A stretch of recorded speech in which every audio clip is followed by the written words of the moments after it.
अब आज की एक और बड़ी खबर आपको बताते हैं। कोरोना वायरस की रफ्तार तो बढ़ती जा रही है हर तरफ, लेकिन एक रेस और भी चल रही है और वो है सबसे पहले कोरोना वायरस की वैक्सीन बनाने की रेस। और इस रेस में रशिया ने खुद को वर्ल्ड चैंपियन घोषित कर दिया है। रशिया के राष्ट्रपति व्लादिमीर पुतिन ने यह ऐलान कर दिया है कि उनके देश ने कोरोना वायरस की वैक्सीन बना ली है और रशिया कोरोना वैक्सीन रजिस्टर कराने वाला दुनिया का पहला देश आज बन गया है।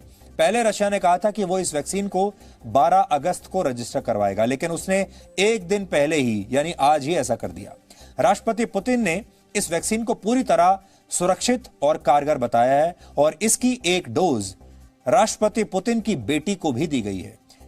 इस वैक्सीन को रशिया के गामालेया रिसर्च इंस्टीट्यूट और रक्षा मंत्रालय ने मिलकर बनाया है, जिसका क्लिनिकल ट्रायल 18 जून को शुरू हुआ था।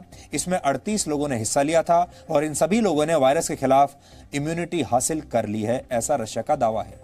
ऐसे वक्त में जब दुनिया भर में कोरोना संक्रमण के 2 करोड़ से ज्यादा मामले हैं, तब कोरोना की पहली वैक्सीन तैयार हो जाने का ऐलान बहुत बड़े मायने रखता है। इसलिए अब हम आपको इस वैक्सीन से जुड़े हर सवाल का आसान भाषा में जवाब देंगे।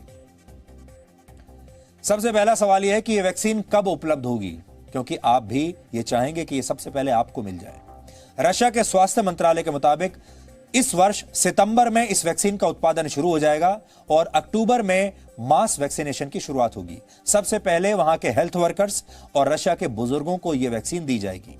तो यानी आपको अभी इसे मिलने में कुछ महीनों का समय और लग सकता है। अक्टूबर से पहले तो कोई उम्मीद नहीं है, लेकिन अक्टूबर के बाद हो सकता है धीरे धीरे ये दुनिया के बाकी हिस्सों में भी मिलने लगे। दूसरा सवाल यह है कि क्या यह वैक्सीन कोरोना वायरस संक्रमण के खतरे को हमेशा के लिए दूर कर देगी। इस वैक्सीन को बनाने वाले गामालेया रिसर्च इंस्टीट्यूट का दावा है कि इस वैक्सीन से शरीर में ऐसे स्थायी एंटीबॉडीज तैयार होंगे जिससे कोरोना वायरस के संक्रमण का खतरा हमेशा के लिए खत्म हो जाएगा। यानी ये दावा तो ये कर रहे हैं कि एक बार आपने ये वैक्सीन ले ली तो आपको अब ये खतरा हमेशा के लिए समाप्त हो जाएगा आपके शरीर से। अब सवाल यह है कि क्या इस वैक्सीन का कोई साइड इफेक्ट भी होता है। तो रशिया के रिसर्च इंस्टीट्यूट के मुताबिक इस वैक्सीन को लगाने के बाद इम्यून सिस्टम तेजी से सक्रिय हो जाता है, जिससे लोगों को बुखार आ सकता है। लेकिन इस साइड इफेक्ट को पैरासीटामोल जैसी साधारण सी दवा से दूर किया जा सकता है। यानी अभी तक ये बता रहे हैं कि एक ही साइड इफेक्ट है कि इसे लेने के बाद कुछ समय के लिए बुखार आ सकता है।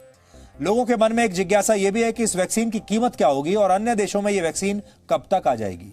जानकारी जो मिल रही है उसके मुताबिक रशिया में यह वैक्सीन फ्री ऑफ कॉस्ट, यानी वहां की सरकार इसे मुफ्त में देगी। इस पर आने वाली लागत को देश के स्वास्थ्य मंत्रालय से पूरा किया जाएगा।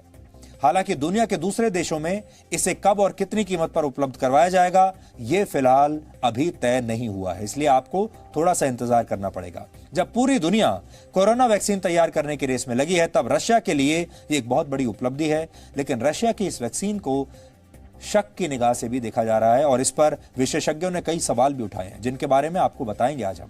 पहले आप सुनिए कि कोरोना वैक्सीन का ऐलान करते हुए रशिया के राष्ट्रपति व्लादिमीर पुतिन ने आज क्या कहा है। Насколько мне известно, сегодня утром впервые в мире зарегистрирована вакцина против новой коронавирусной инфекции.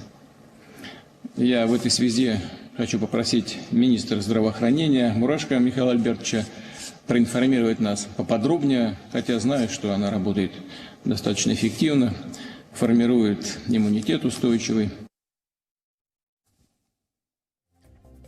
राष्ट्रपति पुतिन यह दावा कर रहे हैं कि कोरोना संक्रमण से बचाने वाली दुनिया की पहली वैक्सीन पूरी तरह कारगर है और यह सभी सुरक्षा मानों पर खरी उतरी है। लेकिन रशिया की इस वैक्सीन को लेकर दुनिया के कई देश संदेह भी जता रहे हैं। विशेषज्ञों को यह बात हजम नहीं हो रही कि जिस वैक्सीन को बनाने में अमूमन कई सालों वर्षों का समय लग जाता है, उसे रशिया इतनी जल्दी लॉन्च करने की स्थिति में कैसे आ गया। तो आखिर ऐसा क्या है कि रशिया की कोरोना वैक्सीन पर दुनिया को भरोसा नहीं हो रहा। इसकी एक नहीं बल्कि बहुत सारी वजहें हैं।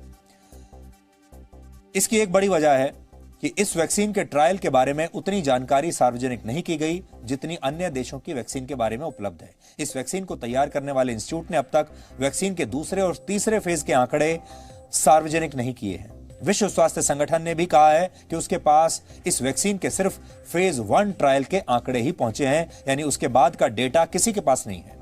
दूसरी वजह यह है कि रशिया के स्वास्थ्य मंत्रालय ने खुद माना कि कोरोना वैक्सीन के तीसरे चरण का क्लिनिकल ट्रायल अभी पूरा ही नहीं हुआ है। किसी भी वैक्सीन के लिए तीसरे फेज का ट्रायल बहुत महत्वपूर्ण होता है, जब हजारों लोगों पर लंबे वक्त तक इस वैक्सीन के प्रभाव की जांच की जाती है। दुनिया के दूसरे देश इसी तीसरे फेज में वैक्सीन के कम से कम 30,000 ट्रायल्स कर रहे हैं, यानी 30,000 वॉलंटियर्स पर ट्रायल चल रहे हैं। विश्व स्वास्थ्य संगठन भी पिछले हफ्ते चेतावनी दे चुका है कि रशिया को टेस्टिंग के परंपरागत तरीकों को छोड़कर वैक्सीन तैयार नहीं करनी चाहिए, यानी जल्दबाजी नहीं करनी चाहिए।